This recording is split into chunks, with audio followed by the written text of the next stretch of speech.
I'm going to show you guys the best fast food restaurant in Korea. Better than McDonald's, better than Burger King. What? It's Lotteria.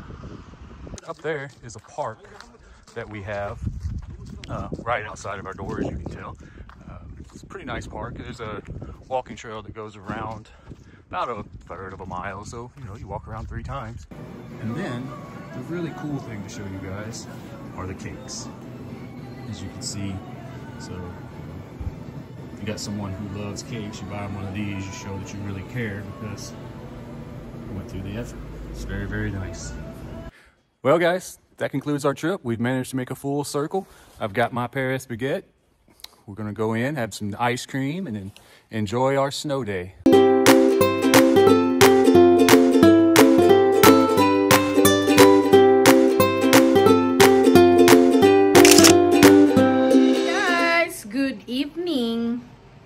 Yeah, it's already 6 p.m. and right now nagpakulo ako ng not right now. Actually, this morning nagpakulo ako ng pork bones kasi nga yung lulutuin namin ngayon, I mean yung dinner namin ngayon is pork bones soup. And I asked my husband to go to the grocery this morning. So, nagpunta siya ng grocery, bumili siya ng karne. So, I think it's not ready, but it's almost like ready. Yeah, lalagyan ko na lang siya ng vegetables like potatoes. What do you call that green vegetable that you bought? Bok choy.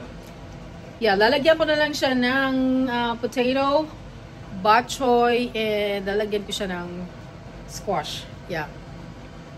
And then cabbage. Yeah.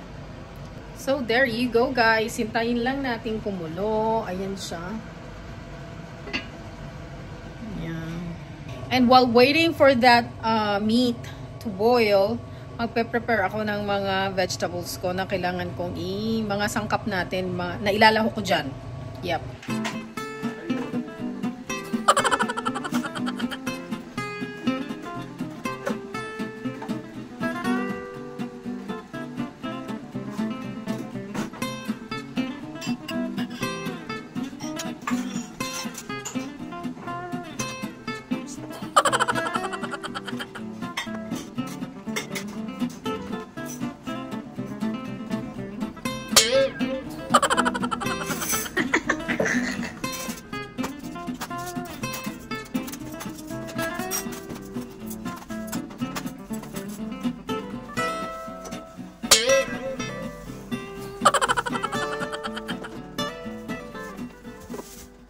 So, i-check na natin yung ating pork bones. Try natin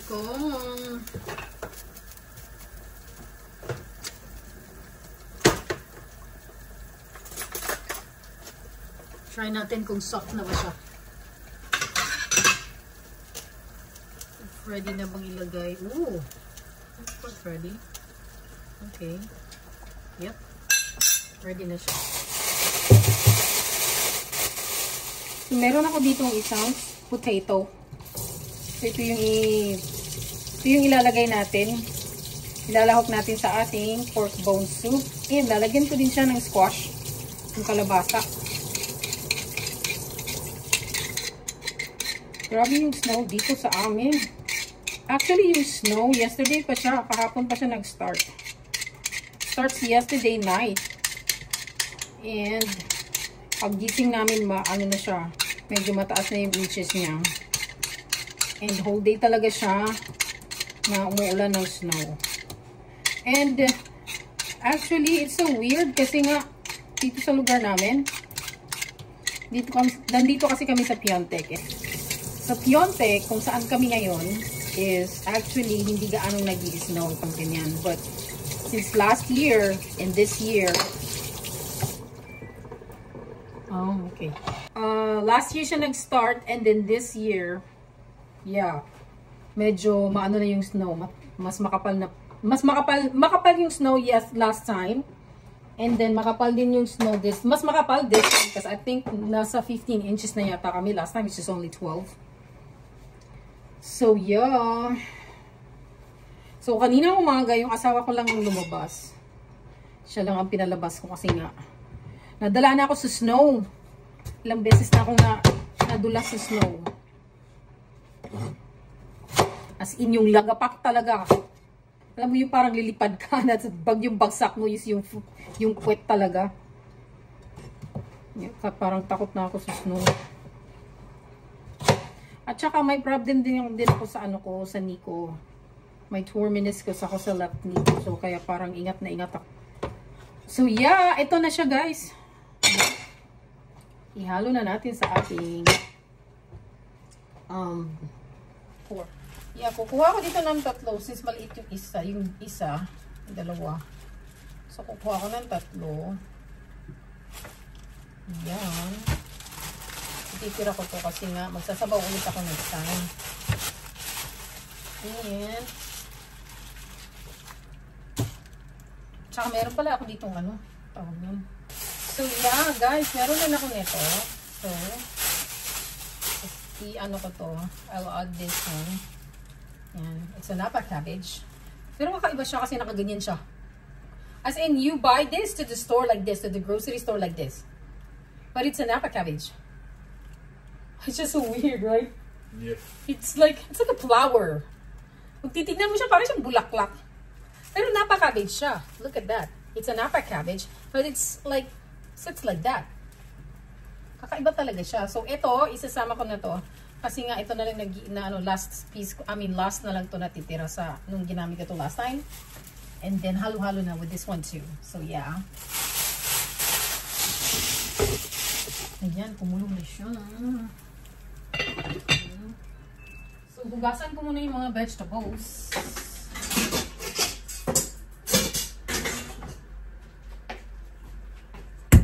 Hugasan muna natin to. And this one. Pero, before ko siya hugasan ko nga muna para mas mabilis. Yeah. Para mas mabilis siya, hugasan ko na lang siya muna. Bago ko siya hiwain.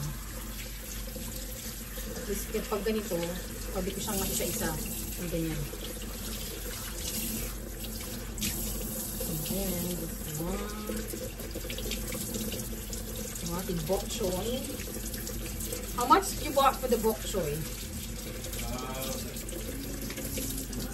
Huh? $9. Alam you guys, nakakapagtataka. Diba South Korea is very close to the Philippines? I'm just wondering why. Bakit? Kung bakit? Wala silang gaanong alam niyo ba, ang hirap maghanap dito ng mga Filipino goods kasi nga madalas wala sila. Like for example, we have to go somewhere else pa. You have to go somewhere else para mahanap mo yung, like for example, yung sweet and sour na UFC. Yun ang pinaka-favorite ko. So yeah, may mga pansit canton naman sila dito. Kaso yung mga pansit canton nila, guess what? Dollar dime!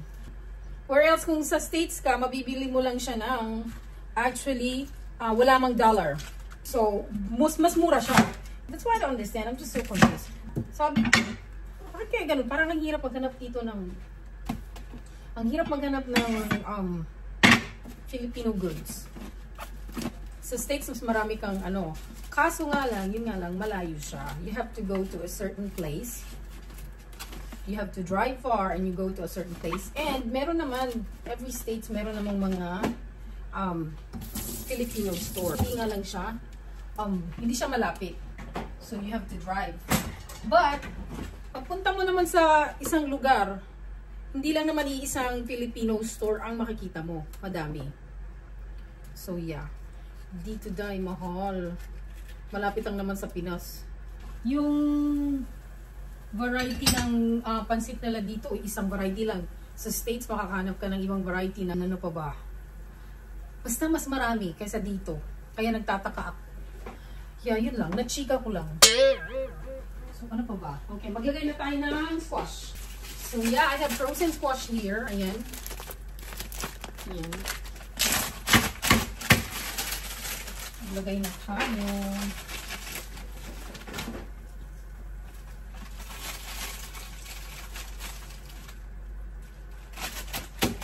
mamimiss ko dito sa Korea is maraming variety ng vegetables. Yeah, maraming variety ng vegetables, and then mas mura lang siya compared sa States. Ooh, yan na siya. Lagyan na natin ng onions. And then this one, isasabay ko na rin to. Lagyan natin ng onions. And lagyan ko na rin ng ganito. Kasi naman masayang. Hindi pa naman siya.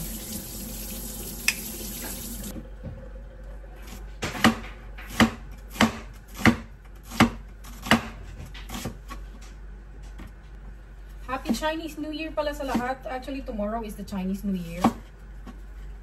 So, good luck sa akin kung kailan ko ito ma-upload. But anyway, Happy New Year. Happy Lunar New Year. Yeah. Happy Lunar New Year sa lahat. Starts na sila ng vacation dito sa South Korea, mga workers. They have 1 week vacation. 1 week. Yung iba naman 5 days or 3 days. Depende sa company nila. So, ayan. Nahalo na natin yung sibuyas, squash, and then yung red pepper natin. And then yung green. Sana pala nung hinalo ko na yan kanina yung onions. Ayan siya. And mag-slice tayo nitong brown cabbage. Konti lang naman ang kailangan ko nito kasi marami na tayong vegetables. Yep.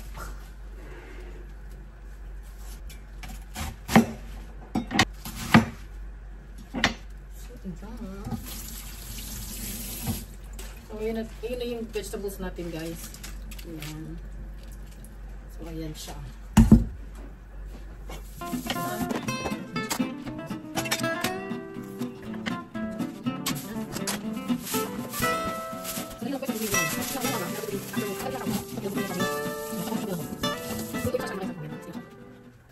Ito na siya, guys. Wala, malapit na talaga siya. Tikman nga natin. Tinimplahan ko na rin yan kanina. Yung kanyang, while pinakuluan ko siya, tinimplahan ko na rin siya. Para naman malasa yung ating karne. Sabaw is life. So, yan. Lumsa na to, day. In Bisaya. In Bisaya, hala, day. Ilunura na siya, day. Ayan siya. Okay. So, perfect. Perfect. Perfect. Hala. Ang spicy lang itong red eye.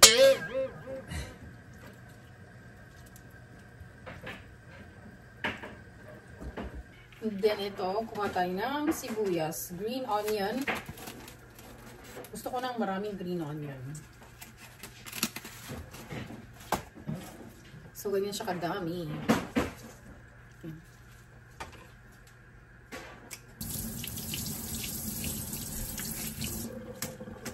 So, yan. Ready na yung ating sibuyas and the vegetables. Cut lang natin to be. Tanggalan natin ng pinaka-ano niya. Ganito lang yung cut na gusto ko dito. Ayan.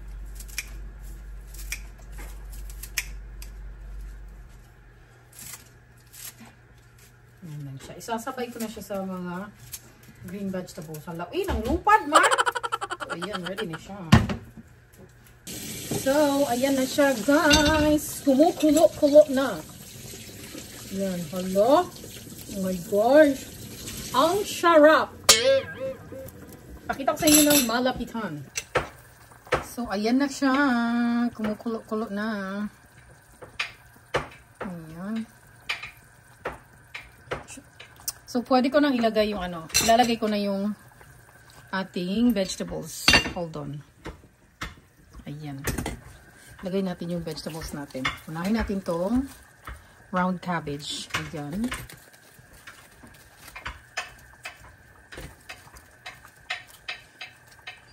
Ayan. Unahin natin yan.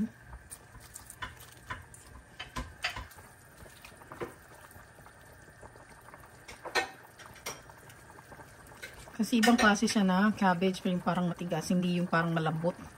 Yung mabilis lang pakuluan. This one is different. Parang ano na yata sa matanda na. Yun yata ang tawag dyan. So, okay, yan, nandyan na siya. Next is this one. Maraming gulay, mas makulay. Maraming gulay, mas makulay. Dito sa bahay, guys, nagluluto kami ng, alam mo, naiwan po. O yan. Dito sa bahay, nagluluto kami ng rice. Wala kaming rice cooker sa bahay. So, ito yung saingan namin ng kanin. So, mostly, yung husband ko ang nagluluto ng rice, hindi ako. Most of the time. He's a pro on cooking rice. My husband is a pro. That I am. Yeah. Wow! Yeah, honestly, guys, magaling siya magluto ng kanin. Magaling kasi yung teacher. So, yeah, meron kaming rice cooker. It's a rice cooker with pressure cooker. And hindi namin siya ginagamit kasi nga ang laki, yung pang Fiesta Day. Para sa akin lang ha, iba yung lasa ng rice cooker kaysa sa yung sinaing talaga. So, kami dito, since nagsama kami ng asawa ko, talagang sinaing talaga na kanin, hindi yung rice cooker na sinaing. No. As in talagang literal, ito talaga. Ganun kami dito sa bahay. So nagluluto kami ng mga siguro hanggang dito na rice. And then nilalagay namin sa isang glass container. And we put it in the fridge. And then pag kumakain kami, iniinit na lang namin. Yung rice naman kasi hindi naman kasi nagtatagal. So manaubos naman siya within 3 days or 2 days. So yeah. So, eto na guys. Luto na yung ating pork bone soup. Ayan siya. Mas marami siyang gulay kaysa sa karne. I like it this way. I like more vegetables. Hindi na rin ako gaanong nagkakarne. Umiiwas na ako sa karne dyan. So, ayan. Luto na siya. Okay. So, yan. Luto na guys. Mag-ano na tayo. Magsando. Like always. Yeah.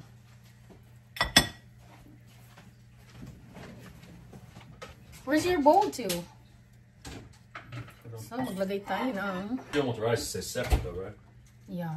You don't want it in your white bowl? No. So, I'll do this. This is your bowl. Okay. Okay. Bigyan ko siya ng maraming gulay kasi mahilig siya sa gulay. Ooh, cabbage, kadakop sa cabbage for biyag day. Konti lang naman tong karne guys. Konti lang yung karne. Kaya dinamihan ko na ng gulay kasi nga mas mahilig kami sa gulay kaysa sa karne. Yeah. Okay, yan. Asawa ko yan. That's his bowl. Lagyan natin ng sabaw.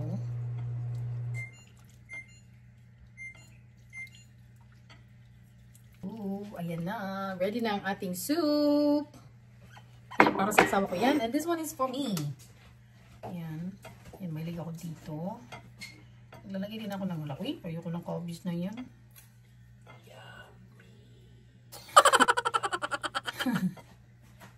Yummy. Yan. Yan lang ang gusto ko yan. Parang nalusaw yung ano natin, yung squash. Yung squash na lusaw. Yun pa naman yung pinaka-favorite ko. So, ayan. Squash pa naman yung favorite ko dito. So, anyway. So, ayan yung akin. Kain lang muna kami, guys. And this is my bowl. Ayan. And I'm gonna have to end this vlog for tonight. And thank you again for watching. Have a great day or have a great night. Don't forget to subscribe, like, and hit the bell button para updated kayo sa mga latest uploads namin. Bye, guys! I hope you enjoy our video for today. Bye!